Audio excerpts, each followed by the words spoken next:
देवी पूज्य पद कमल तुम्हारे, रामा सुर नर मुनि सब होय सुखारे। सिया रामा यही विधि सूचत भरत मन, धावन पहुँचे आए। गुरु अनुशासन सवन सुने, चले गणेश मनाए। भरत जी इस प्रकार मन में चिंता कर रहे थे कि दूत आ पहुँचे। गुरु जी की आज्ञा कानों में सुनते ही वे गणेश जी को मना कर चल पड़े। चले समीर बेग है हाके, नागत सरित शैल बन बाके। हृदय सोच बड़ कछु न सुहाई, अस जानहि जी जाओ उड़ाई। हवा के समान बेग वाले घोड़ों को हाँकते हुए वे विकट नदी, पहाड़ तथा जंगलों को लांघते हुए चले। उनके हृदय में बड़ा सोच था, कुछ सुहाता न था। मन में ऐसा सोचते थे कि उड़कर पहुँच जाऊं।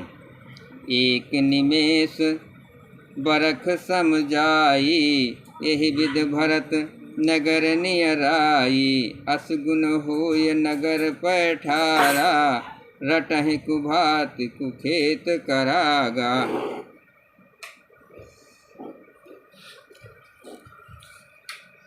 एक एक निमेष वर्ष के समान बीत रहा था। इस प्रकार भरत जी नगर के निकट पहुँचे। नगर में प्रवेश करते समय अब शगुन होने लगे और कौवे बुरी जगह बैठकर बुरी तरह से काँव काँव कर रहे हैं।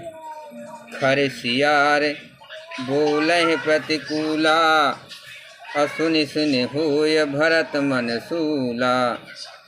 श्रीहत सर सरिता बन बागा, नगर विषेक भया बनु लागा।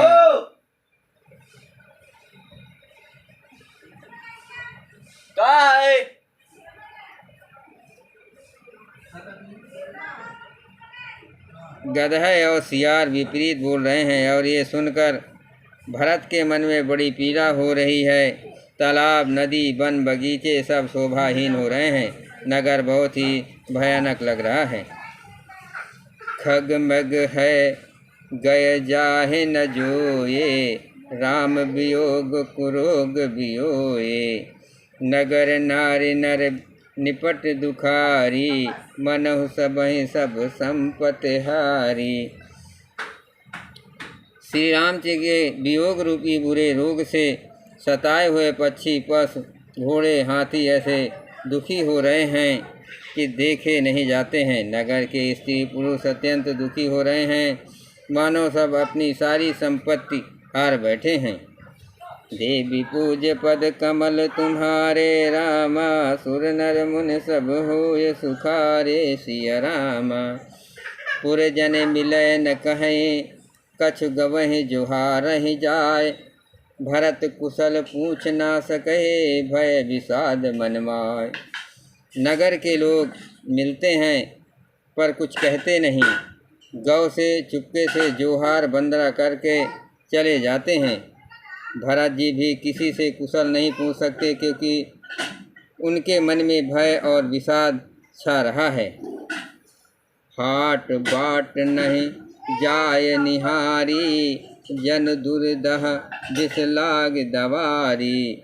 आवत सुत सुनि कैके नंदनी, हर खीर विकुल जल रूह चंदनी। बाजार और रास्ते देखे नहीं जाते, मानो नगर में दसों दिशाओं में दावाग्नि लगी है। पुत्र को आते सुनकर सूर्यकुल रूपी कमल के लिए चांदनी रूपी कैकेयी खड़ी हर्षित हुई। सजी आरती मुदित उठ धाई, द्वार ही भेंट भवन ले आई। भरत दुखित परिवारु निहारा, मानहु तुहिन बनज बनु मारा। वो आरती सजाकर आनंद में भरकर उठ दौड़ी और दरवाजे पर ही मिलकर भरत सद्धन को महल में ले आई।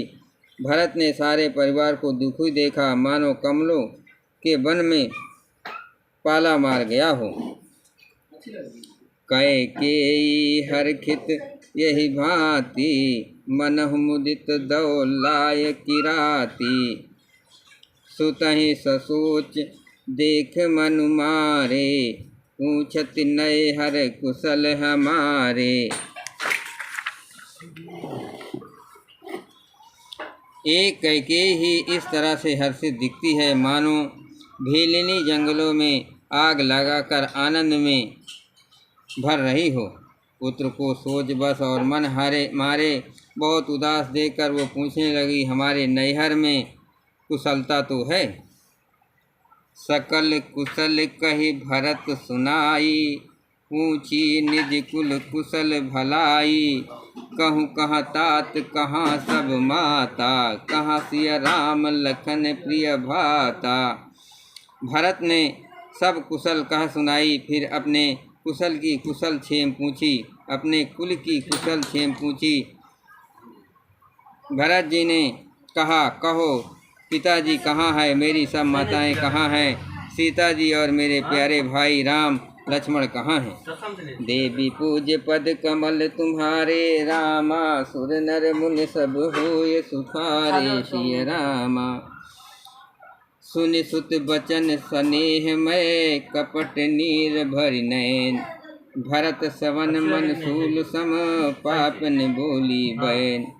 पुत्र के स्नेह में वचन सुनकर नेत्रों में कपट का जल भरकर पापनी कैकेयी भरत के कानों में और मन में सूल के समान चुभने वाले वचन बोली। तात बात में सकल सवारी, भय मंथरा सहाय विचारी। कछुक काज विद बीच बिगार्यो, भूपति सुरपति पुरपग उधार्यो। हे तात, मैंने सारी बात बना ली थी, बेचारी मंथरा सहायक हुई, पर विधाता ने बीच में जरा सा काम बिगाड़ दिया, वो ये कि राजा देवलोक को पधार गए।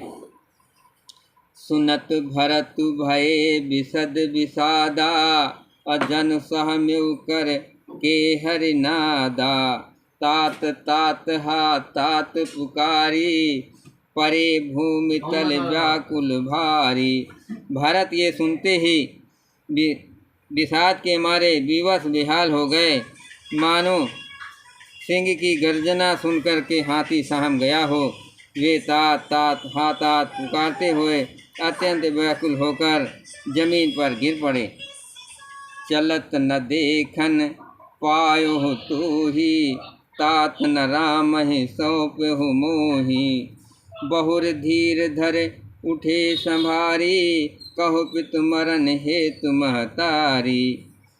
और विलाप करने लगे कि हे तात, मैं आपको स्वर्ग के चलते समय देख भी ना सका। हाय, आप मुझे श्री रामचंद्र जी को सौंप भी नहीं गए। फिर धीरज धरकर वे संभल कर उठे और बोले, माता पिता के मारने का कारण तो बताओ। सुन सुत बचन कहत कैकेयी, मरम पाछ जन माहुर देही। आदहु ते अब आपनी करनी, कुटिल कठोर मुदित मन बरनी। पुत्र का वचन सुनकर कैकेयी कहने लगी, मानो मर्म स्थल को पाछ कर चाकू से चीर कर उसमें जहर भर रही हो। कुटिल और कठोर कैकेयी ने अपनी सब करनी शुरू से आखिरी तक बड़े प्रसन्न मन से सुना दी।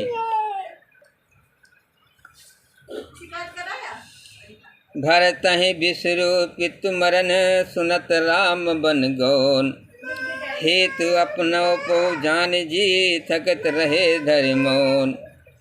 श्री रामचंद्र जी का बन जाना सुनकर भरत जी को पिता का मरण का बात है। हाँ चलो ठीक है।